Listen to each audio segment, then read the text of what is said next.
It never announces itself with noise. It comes quietly, almost gently, like a shadow slipping under the door. A smile that lingers a moment too long, a laugh with a trace of something sharp in it, a shift in the air you can't quite name but feel in your chest. These are the earliest forms of disrespect, so small that most people will tell themselves it's nothing. They'll call it harmless. They'll call it a joke. They'll call it not worth making a fuss over. And that is exactly how it grows, because disrespect is not born in grand displays. It begins in whispers. It tests you in the smallest ways to see if the door is open, if you will notice, if you will push back. The first time, it is not even about you personally. It is about the principle. The person testing you might not even be aware they're doing it, but instinct drives people to probe for weakness, and when they find no resistance, they learn something far more dangerous than any insult. They learn you will allow it. The truth is simple and merciless. Disrespect ignored is disrespect approved. Every time you let it pass, you sign a silent agreement that it may happen again. And once you've signed that agreement, you no longer control the terms of engagement, they do. That is why the most dangerous moment is not the loud confrontation in front of a crowd, but the quiet, forgettable moment that everyone else moves past. It is in that moment, when no one is watching and no one will defend you, that the real decision is made. Machiavelli understood this with brutal clarity. Respect is not something you earn over time through kindness or patience. Respect is enforced from the beginning, in the first exchange, in the first breath after the first test. Once you give someone a reason to think you will tolerate disrespect, every interaction afterward becomes a negotiation for your dignity. And in that negotiation, the price always rises. Most people think the right move is to avoid conflict until it becomes unavoidable. They tell themselves they are choosing peace. In reality, they are choosing to let the other side build momentum. By the time they act, the pattern is set, the audience has learned how to read them, and the damage to their standing is already done. The wise know the battle for respect is won or lost long before the first loud insult. It is decided in the smallest moment, when you either draw the line or let it fade into the floor. If you let it fade, you will spend twice the energy and 4 times the time trying to redraw it later. That is the price of hesitation in the economy of power. And in this economy, the first violation is the cheapest it will ever be. That is why the Machiavellian mind never waits for the storm. It moves at the whisper. It answers the first test, not with noise, not with rage, but with something far more dangerous. The kind of stillness that makes the other person realize they have stepped into a place they do not understand. Stillness is not inaction. Stillness is the gathering of control. And in the game of power, control is worth more than any word you could speak. It begins with something you could ignore if you wanted to. A pause before your name is spoken, a smirk that appears the moment you finish speaking. A quiet exchange of glances between others as if you weren't meant to notice. These are the moments most people step over without thinking, telling themselves they imagined it, convincing themselves they are being too sensitive.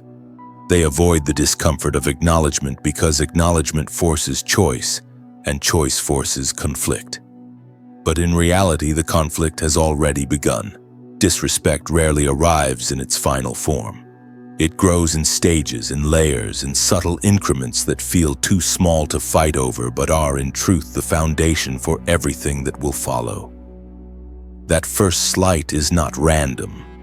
It is an opening probe, a way to measure you, to see if you are paying attention, if you will assert yourself, or if you will pretend not to notice. It is not even always conscious on their part, but instinct knows the truth long before reason does. Boundaries that are invisible are boundaries that do not exist. This is the danger of letting the first violation pass without consequence. It is not just a missed opportunity to defend yourself. It is a public declaration of your limits. You teach not only the one who crossed you, but every silent observer in the room. How far you can be pushed before you push back. And the lesson spreads faster than you think. The next offense will not feel as small. It will be sharper, louder, more public. And when you finally react, you will be reacting to a pattern you silently agreed to when it was still in its weakest form. Machiavelli understood that the first violation is the cheapest it will ever be. Correct it early and it costs you nothing but a glance, a pause, a shift in energy. Leave it unchallenged, and correcting it later will cost you leverage, reputation, and the perception that you are unshakable. That is why the wise never let the first moment pass without a response. Not a dramatic one, but a decisive one. The untrained mind waits until disrespect becomes undeniable before acting, believing this shows restraint or maturity. The trained mind knows that waiting only strengthens the other side's position. Every unchallenged slight is like a brick laid against you. By the time you move to tear the wall down, it will have been built high enough that you will need to fight uphill to reclaim what was once yours by default. The first violation is not about the words or gestures themselves. It is about the implication they carry. And implications left unanswered harden into assumptions. Assumptions become habits. Habits become law. If you do not break the chain at its first link, you will be forced to face it when it is wrapped tightly around you. So when that first violation comes, you do not wait for the right moment, because the right moment is now. You do not meet it with anger, because anger is a loss of control. You do not try to explain, because explanation is a request for understanding. And requests place you beneath the one you are addressing. Instead, you meet it with a subtle but undeniable change in posture, in tone, in the energy you give them. You let them feel that the moment they chose has consequences they cannot name but cannot ignore. The first violation is where the war for respect is either won quietly or lost permanently. And if you are wise, you will remember that no one else will fight this battle for you. The choice is yours alone. And the silence you keep or break in that moment will decide whether they see you as untouchable or open ground. The first violation demands a response, but not the kind most people are trained to give. The average reaction is fueled by emotion, anger, defensiveness, a need to justify or explain. This instinct is natural, but in the game of power, it is fatal. Emotional reaction tells the offender that they have control over your state. It confirms that their words or actions reached you, that they could disturb your composure. And once someone knows they can do that, they will do it again, because the fastest way to dominate a person is to control their emotions. Machiavelli's first law in handling disrespect is as simple as it is merciless. The person who reacts emotionally loses status. The person who withdraws strategically becomes unpredictable. And unpredictability is the seed of fear. This is where most people misunderstand silence. They think it means ignoring the slight entirely, pretending it didn't happen, or laughing it off to appear above it. That is not silence. That is surrender wrapped in politeness. True controlled silence is an active act of power. It is the deliberate withdrawal of your energy from the exchange, the sudden refusal to participate in the rhythm the offender is trying to create. It is a hard pause, a break in the current that forces them to feel the absence of your engagement. When you choose controlled silence, you are not retreating. You are shifting the battlefield from their arena to yours. Every power exchange has a tempo, and disrespect relies on speed. It relies on the jab, the quick remark, the stolen moment before anyone can respond. When you go still, when you refuse to give them what they came for, you don't just slow the tempo, you freeze it. You create a black hole in the conversation, a gravitational void that pulls attention toward the absence of your response. People feel it instantly. The offender feels it most. They expected laughter, defensiveness, maybe even an insult in return. What they get instead is the weight of your gaze, The deliberate stillness of your posture and the cold awareness that you are no longer feeding their attempt to rise at your expense. The power of controlled silence lies in the tension it creates. Tension makes people uncomfortable, and most will rush to break it, often by backtracking, softening their words, or changing the subject. You allow this to happen without granting them the relief of knowing they've succeeded in erasing the moment. Because you haven't erased it, you've marked it, and that mark will sit in their mind long after the conversation moves on. Machiavelli understood that fear doesn't always come from threat or punishment. Sometimes it comes from the unknown. When you respond without emotion, without clarity of intent, you become unreadable. And the unreadable are dangerous because no one can prepare for them. A person who knows what you will do can plan around you. A person who cannot predict you must tread lightly. In silence, you plant the seed of uncertainty, and uncertainty reshapes behavior far more effectively than confrontation ever could. But controlled silence is not passive. It requires a precise kind of presence. You cannot look away nervously or fidget as though you are avoiding the issue. You hold your ground. You maintain eye contact if appropriate. Your body language remains steady, neither inviting nor rejecting, simply present. You don't need to explain how you feel. You let the absence of reaction say what words never could. I am not moved by you. This alone dismantles the offender's attempt to gain ground. The moment you choose this kind of silence, the power dynamic changes. You are no longer playing defense. You have shifted the pressure back onto them. They are left wondering how much you noticed, how much you will remember, and what you might do with it. That wondering is your weapon, because power does not always require immediate action. Often it is built in the waiting, in the moments where the other person realizes they've done something they can't take back, and they don't yet know how or when the consequence will arrive. Controlled silence is not about letting things slide. It is about choosing the exact moment when your move will have the greatest impact.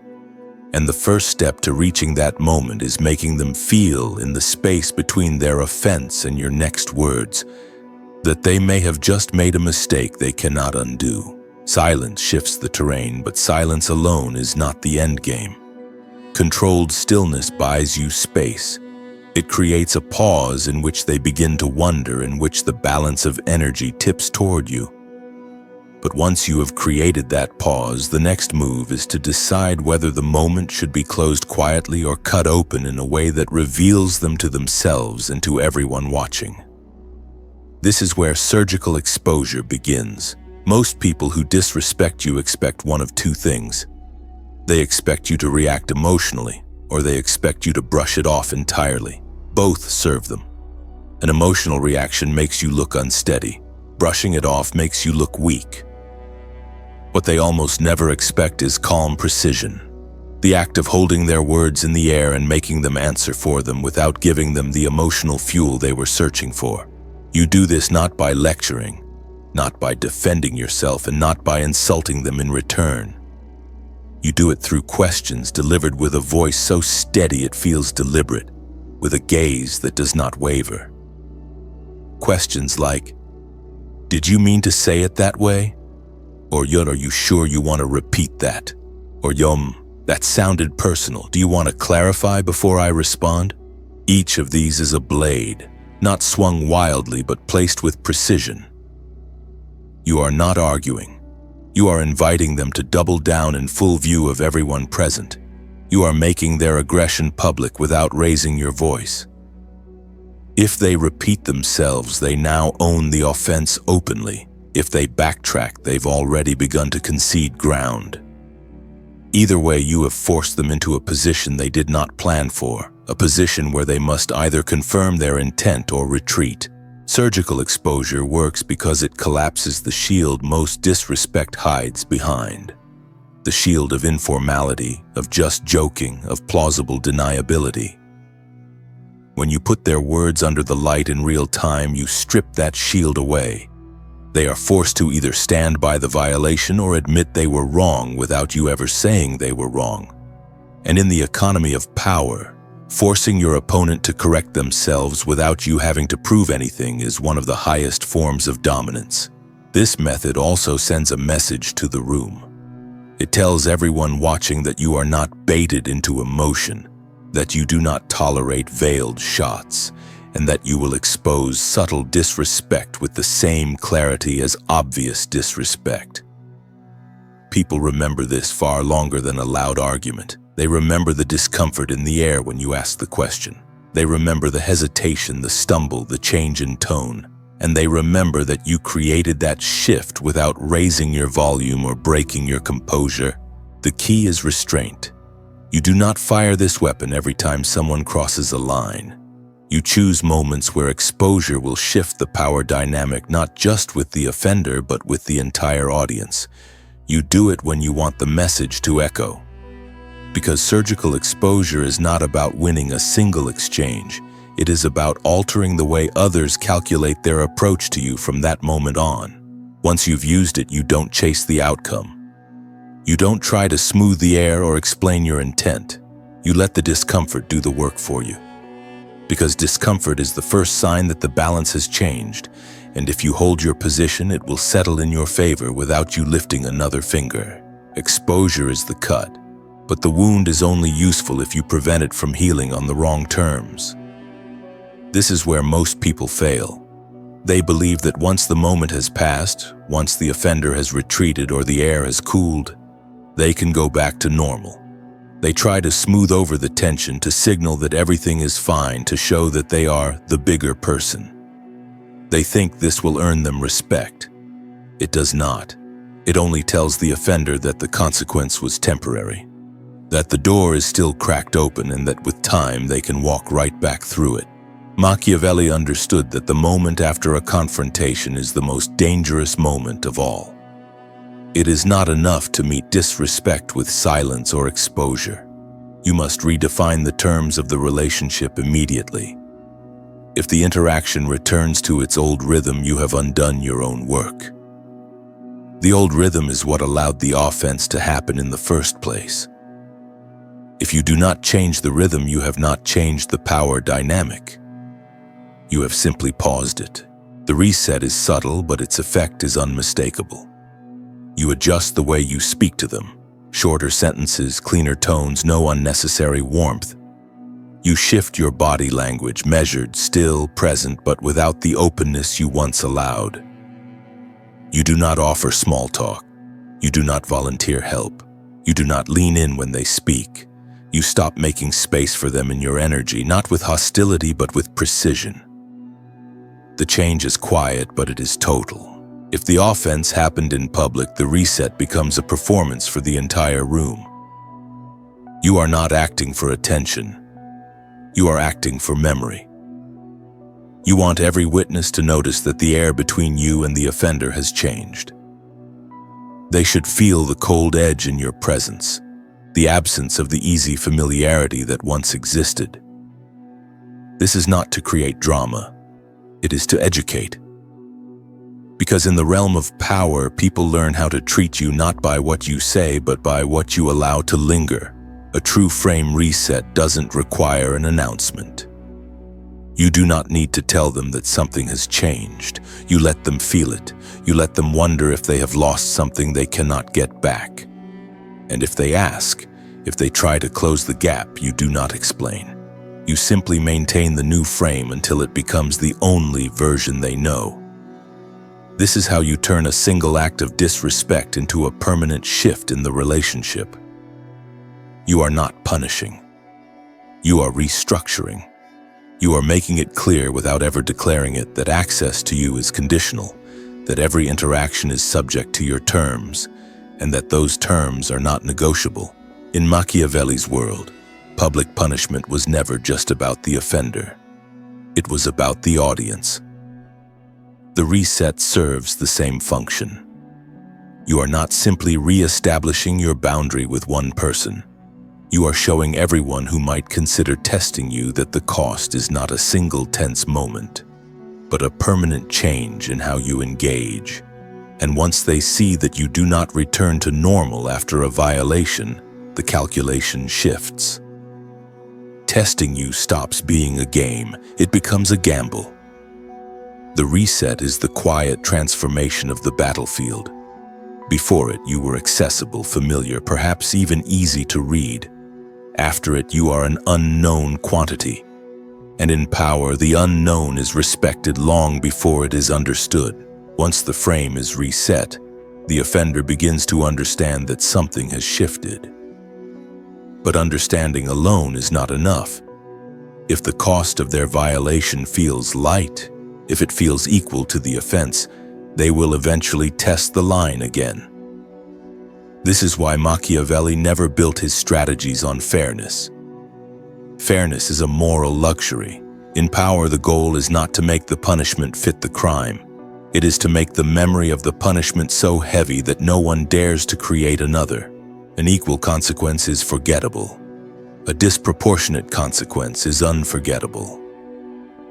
This does not mean uncontrolled rage or reckless retaliation.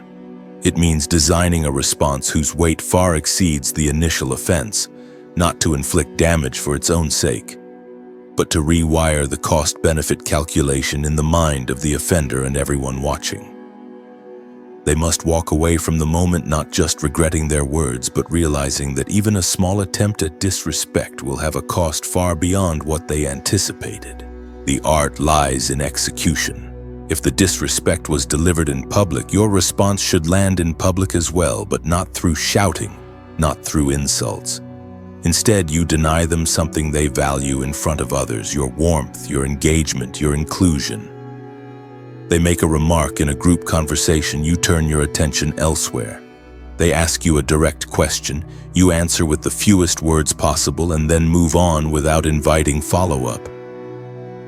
They attempt to re-enter your space, you give them the social equivalent of a closed door, polite, civil, but cold enough that the absence of connection is unmistakable. If the offense was private, the consequence can be quieter but no less sharp. You reduce access. You delay responses. You stop initiating contact. You remove small privileges they once took for granted, and you do it without announcing that it is happening. This way, they are left to connect the dots themselves, and the uncertainty of not knowing how far the consequence will extend becomes part of the punishment. The key is to remain emotionally still while delivering it. You do not look angry. You do not sound bitter. You do not appear hurt. You simply act as though the dynamic has been permanently altered, and in truth it has. People are far more unsettled by cold removal than by open aggression, because removal forces them to face their own irrelevance. You are not trying to defeat them. You are showing them with precision that they have lost access to something they cannot replace. Machiavelli knew that in the game of power, consequences are not just about correction. They are about education. A disproportionate consequence teaches the offender, and it teaches the audience. Those watching learn that testing you is not worth the risk, not because you might argue or lash out, but because you will erase them from the spaces they once occupied. And erasure in the social arena is a fate far more damaging than a verbal blow. You are not looking to humiliate for the sake of cruelty. You are shaping the environment so that the cost of violation is not measured in words or apologies, but in a loss of privilege so significant that no one watching will want to pay it. And once you have made that lesson clear, you no longer need to defend your boundaries. They will be defended by the memory of what happened the last time someone crossed them. In the game of power, you are never dealing with just one person. Every exchange happens under the eyes of others, whether they are in the room, hear about it later, or feel its ripple through the social current. The way you handle a single act of disrespect is not just about correcting the offender. It is about shaping your image in the minds of everyone watching. And Machiavelli understood that image often outweighs truth. People do not act on the full story. They act on the story they believe. When you respond with controlled silence, with surgical exposure, with a disproportionate consequence, You are not only sending a message to the one who crossed you, you are teaching the audience how to think about you. You are crafting an association. They will remember that when you were tested, you did not react in chaos. You did not plead your case. You did not make a scene. You shifted the entire dynamic with minimal effort and maximum effect. And that memory becomes a filter through which they will interpret every future interaction with you. The audience effect works in layers. First, it deters others from crossing you. If they have witnessed the cost of disrespect, they will avoid creating a similar moment, not out of kindness, but out of calculation. Second, it increases your value in their eyes. In social hierarchies, those who can command respect without demanding it are seen as rarer and therefore more valuable. Third, it redefines your presence. You are no longer just a participant in the group. You are a fixed point that others adjust themselves around. This shift is not about fear in the crude sense. It is about influence. People become careful with their words around you, not because they expect to be punished, but because they have learned that your attention is not guaranteed. They become precise in how they address you because they understand that your respect cannot be bought with flattery or familiarity. It can only be maintained through consistent recognition of your boundaries. The beauty of the audience effect is that it multiplies over time. One decisive handling of disrespect will echo far beyond the moment itself. People will tell the story, sometimes directly, sometimes in passing. They don't tolerate that kind of thing. You only get one chance with them. Careful with your words around them. These phrases circulate quietly, and soon they form the unwritten law of your presence. This is how your reputation begins to protect you in rooms you have not yet entered. Machiavelli knew that rulers who relied on constant displays of force eventually exhausted their resources. The smarter move was to cultivate an image that discouraged defiance before it began. Once you have the audience effect working in your favor, you no longer have to respond to every challenge. The memory of your past responses does the work for you. In this way, your image becomes a silent enforcer, an extension of your will that operates without your direct involvement. But this only works if you are consistent. The audience is always watching for patterns. If you enforce a boundary once and then abandon it later, the story changes. You go from being the person who cannot be crossed to the person who can be crossed if the timing is right. And once that narrative takes hold, it is harder to reverse than it was to build in the first place. This is why, in the aftermath of a public offense, your posture, your tone, your availability must remain aligned with the message you sent in the moment. The audience effect is not built in a single strike. It is built in the days and weeks after, when people see whether you meant what you projected. If your frame holds, your image solidifies. And once solidified, it becomes one of the most powerful shields you will ever possess. Most people will only test you once. They see the consequence, they feel the shift in your presence, and they adjust. But there is a smaller, more dangerous group who will not stop. These are the persistent provocators, the ones who test boundaries not out of ignorance but out of habit, ego, or a deep compulsion to destabilize others. They thrive on disruption. They are less interested in winning than in pulling you into a game you didn't choose to play. Machiavelli would never waste time trying to reform these people. He would not appeal to their sense of decency, because in his eyes, decency was never the driving force of human behavior. He understood that some players in the game of power are not there to build or hold ground. They are there to see how much ground they can steal without paying for it. Against these people, standard boundaries are not enough. You must turn their aggression into a liability they cannot afford. The first step is recognition. Persistent provocateurs will often disguise their tests as harmless, a joke with just enough bite to be felt, a subtle exclusion disguised as oversight, a question loaded with implication but framed as curiosity.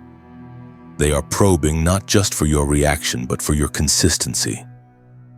They want to know if the image you project is a mask or a true position. And if they find a crack, they will widen it. The second step is inversion. Instead of defending yourself against their moves, you begin to use their own behavior as the tool of their undoing. This is not escalation in the emotional sense. It is escalation in the social sense. You make their intent visible in ways they did not anticipate. If they make a questionable remark, you frame it in a way that forces them to own it. That's an interesting thing to say. Do you speak like that in other rooms too? If they deliver a veiled insult, you unmask it with surgical calm. That sounded personal. Want to make it clearer? The aim is to put them in a position where every further move only digs them deeper. The third step is amplification. You do not need to shout or exaggerate. You simply allow their own words and actions to be seen in the right light. When you respond to them, you are not really speaking to them. You are speaking to the room, to the observers, to the network of people who will carry the memory forward. In this way, every attempt they make to undermine you becomes an opportunity to cement your frame and degrade theirs. Persistent provocateurs cannot survive long under this kind of pressure because their power depends on operating in the shadows of subtlety. Once their tactics are visible, they lose the advantage of plausibility. The more they are forced to repeat themselves in the open, the smaller they appear. And in the game of perception, looking small is fatal. The final step is removal, not in anger but in precision. Once they have exposed themselves enough times, you do not cut them down, you cut them out. You withdraw entirely, not just from direct interaction, but from giving them any position in which they can affect your standing. In Machiavelli's logic, the most effective punishment is not public humiliation or retaliation. It is to strip someone of relevance until they are a ghost in the room. By handling the persistent provocateur this way, you achieve two things at once. You neutralize the immediate threat, and you send a message to the rest of the room. Even those who come back for a second test will find themselves dismantled, not through noise or rage, but through the quiet exposure of their own weakness. In this way, you turn the most dangerous kind of enemy into a warning label others will read before they ever think about stepping too close. Once you have neutralized the persistent provocateur, the next evolution is not to become more aggressive or more vocal. It is to become unreadable. Predictability is vulnerability. The moment people can map your responses, they begin to design their moves around you. They don't have to overpower you if they can anticipate you. This is why in Machiavelli's world, the ruler who was easiest to understand was always the easiest to manipulate. To become unreadable is not to become mysterious in the theatrical sense. It is to remove patterns from your behavior that others can exploit. It is to hold your frame so firmly that people cannot tell when or how you will act, only that when you do, it will matter. You accomplish this by creating distance between stimulus and response, not hesitation but deliberate spacing. When something happens, you do not rush to show your position. You watch, you listen, you let the weight of your stillness fill the air until the other person starts wondering if they miscalculated. Unreadability is built in the spaces where others expect certainty. If they expect you to challenge them every time, you sometimes let a moment pass without reaction, only to address it later in a setting they didn't expect. If they think you will remain silent, you speak suddenly, briefly, and with precision that makes the entire room turn. You shift between action and restraint, not randomly, but with calculated variety. Each shift forces people to remain on guard because they cannot build a reliable map of your behavior. The psychological effect of this is profound. When people are unsure of you, they instinctively tread more carefully. They lower their voice, they reconsider their phrasing, they measure their movements because they do not know what might trigger your attention or your action. This caution is not the same as fear. It is something deeper. It is self-regulation in your presence, an unconscious adaptation to protect themselves from a consequence they cannot predict. Unreadability also changes the way your allies treat you. Those who respect you will adjust their own rhythms to match yours. They will take your pauses as signs of depth, your silences as signs of consideration, your sudden words as decisive. Over time, your very pace becomes the tempo of the room. The conversation bends around you not because you demand it, but because people have learned to orient themselves to the unknown. The key to becoming unreadable is balance. Too much silence and you appear disengaged. Too much precision and you become predictable. The mastery lies in variation within consistency. The consistency of your self-control paired with the variation of your visible moves. This combination creates a presence that is both stable and elusive, the kind that unsettles opponents and steadies allies. Machiavelli would say that a ruler's greatest advantage is not strength nor wealth nor even loyalty. It is the ability to remain a question that no one can fully answer. Once you are unreadable, people stop testing you casually. They stop treating you like open terrain. They begin to approach with caution, not because they fear punishment, but because they respect the cost of uncertainty.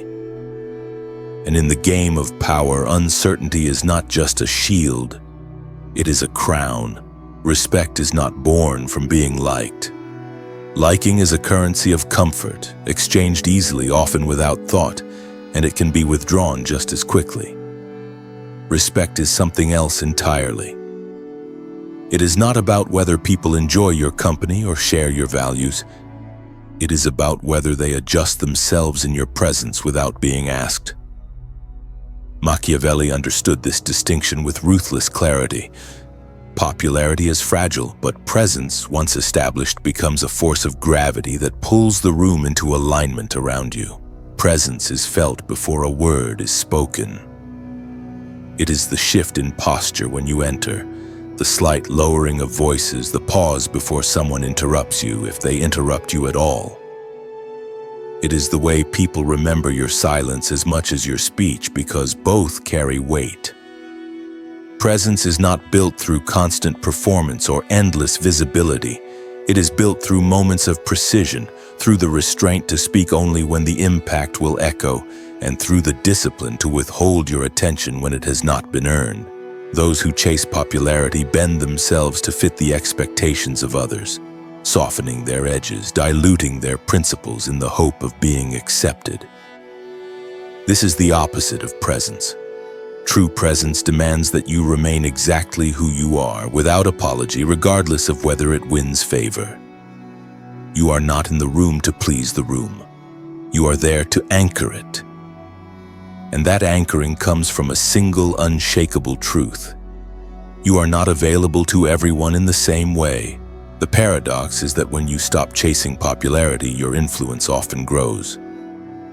People begin to notice that your approval is not handed out casually, that your respect must be maintained, and that your attention is selective. This scarcity creates value. The fewer people you allow close, the more those who remain will work to keep their place. And those outside your circle will be careful in their approach because they know there are no second chances at a first impression with you. Presence over popularity also means you are no longer reactive to every pull on your attention. You choose your moments. You let others fill the space with noise while you wait for the exact point where your voice will land like a blade. And when it does, the room feels it. People repeat your words later, not because you spoke often, but because when you did, you said something that mattered. Machiavelli would call this the discipline of selective presence. It is not about dominating the space through volume or force. It is about shaping the space through control. You decide what deserves your energy, and in doing so, you train others to measure their approach. Over time, your presence becomes its own form of silent enforcement. You don't need to remind anyone of your boundaries. They are written in the air the moment you walk in. When presence outweighs popularity, you stop playing the social game everyone else is playing. You are no longer a participant. You are the terrain they move through. and the terrain does not shift to accommodate them. It is they who must adjust to you. The average person treats disrespect as an injury. They feel it as pain, as offense, as something to heal from or retaliate against. The Machiavellian mind treats it differently. Disrespect is not a wound, it is a report. Every slight, every jab, every offhand remark carries embedded intelligence about the other person's fears, weaknesses, desires, and insecurities. If you are watching closely, each act of disrespect is like a slip of the tongue that tells you more about them than they ever intended to reveal. This is the shift that separates the strategist from the reactive player. When someone tries to provoke you, they are often revealing the place where they believe you are vulnerable. But that belief is more telling about their own mindset than about your reality. Their choice of attack exposes what they value, what they envy, or what they assume is your soft spot. And in the economy of power, knowing what someone thinks your weakness is can be more valuable than knowing their strength. Treating disrespect as data changes your posture entirely. You no longer feel the need to defend yourself in the moment because you are no longer seeing the exchange as a fight. You are seeing it as a reconnaissance mission. Every insult becomes a map of the other person's perception. Are they attacking your competence? They may fear your capability. Are they mocking your appearance? They may be threatened by your presence. Are they questioning your integrity? They may be projecting their own lack of it. Once you begin collecting this data, patterns emerge. You start to see which people default to sarcasm under pressure, which resort to undermining others to hide their own insecurity, which test boundaries as a reflex rather than a strategy. This information allows you to decide your next moves with precision. Some offenders you will isolate quietly, knowing their pattern will eventually expose them without your involvement. Others you will use as examples, letting their own behavior confirm your assessment in front of an audience. And some you will simply erase from your proximity because their presence adds no value and poses no challenge worth engaging. The key is to resist the urge to respond emotionally in the moment. Emotional reaction interrupts the collection process. When you take the hit without flinching, you not only preserve your position, you also signal to the offender that you are unshaken, which often prompts them to reveal even more in their attempt to get a reaction. The longer you can hold the frame without showing a crack, the more data they will give you. Machiavelli would say that an insult is rarely about its surface meaning. It is almost always a reflection of the speaker's private struggle. By training yourself to see disrespect as a message about them rather than a statement about you, you move from playing defense to orchestrating the field. You are no longer the target. You are the observer, the collector, the one building a silent archive of weaknesses and tendencies that can be leveraged at the moment of your choosing. And here is the quiet brilliance of this approach. Most people will never realize you are doing it. They will believe you let the moment pass because it didn't matter. They will assume you forgot. They will think they escaped consequence. What they won't know is that you are simply waiting for the exact time and place where using that information will have the greatest effect. And when that moment comes, it will feel to them as if the floor disappeared beneath their feet. Because the strike will not be random. It will be the inevitable conclusion of data you have been gathering all along. There comes a point when the game has shifted entirely in your favor. The disrespect has been met, the frame has been reset, the consequence has been delivered, and the data has been gathered. The offender begins to realize they miscalculated. They may try to backtrack. They may offer an apology dressed in sincerity or disguised as humor. They may attempt to rebuild the old familiarity, testing whether the ice has thinned. Most people in your position would see this as a chance to reconcile. They would welcome the gesture, believing that closure restores stability. But Machiavelli knew that closure is not always the most powerful ending. Sometimes the most unsettling move you can make is not to punish and not to forgive. but to grant mercy without warmth. This is not reconciliation. This is not a return to the old dynamic. This is the quiet acceptance of their apology, or their attempt at one, without granting them the emotional access they once had. You are signaling, without saying it, that they are no longer a threat to you because they are no longer relevant to you. Mercy without warmth is a statement in itself. You no longer matter in my calculations, and that message is more chilling than any retaliation could be. Retaliation implies you still see them as worth your energy. Warm forgiveness implies that you still value the relationship enough to restore it. Mercy without warmth implies neither. It leaves them in a strange limbo, technically absolved but permanently diminished. The key is in your delivery. You do not change your tone.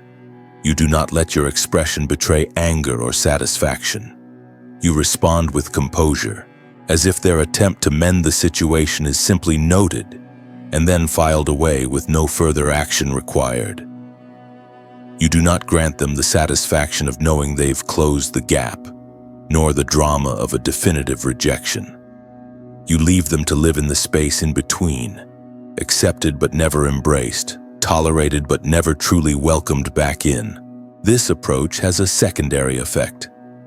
Those watching, because there are always watchers, will see that you are not swayed by emotion in either direction. You are not vengeful, but you are not soft. You are in control not just of the confrontation, but of the aftermath. Your posture says, I don't need to destroy you. I only need to remove your place in my world. And that kind of restraint builds a reputation that is harder to challenge than any display of dominance. Mercy without warmth is also a test. If the offender was sincere, they will accept the new, reduced version of the relationship without complaint. If they were not, the absence of warmth will frustrate them, often leading them to reveal that their apology was strategic, not genuine. Either way, you gain clarity without having to force it. Machiavelli would approve because this move embodies the highest principle of power. You dictate the terms of every engagement, including its end. When you show that even reconciliation happens on your terms, you remove the last vestige of their control over the narrative. And when they walk away from you after this kind of mercy, they walk away knowing something they will never admit out loud, that your absence is more powerful than your presence ever needed to be. When all is said and done, the real measure of power is not in the moment you win. It is in how long the victory holds without you having to fight again. The confrontation, the silence, the exposure, the consequence, the calculated mercy. These are all moves on the board. But their true value lies in what remains after the pieces are cleared. If the respect you've claimed evaporates as soon as the dust settles, you haven't built power. You've only borrowed it. The legacy effect is what happens when your handling of a single moment rewrites how people see you in every room you enter from then on. It is the slow crystallization of your image into something solid, something that travels ahead of you and lingers behind you. It is when people you have never met know not to cross you. It is when your name carries the weight of a warning without ever being spoken as a threat. This doesn't come from noise. It comes from consistency. You become the standard not because of one decisive act, but because every act after that reinforces the same message.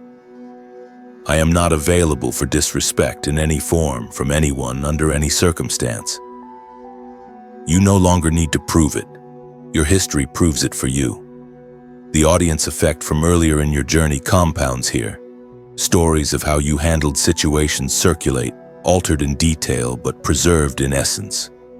Each one serving as a quiet reminder that you are not to be tested lightly. And the beauty of the legacy effect is that it changes the way others think about themselves in your presence.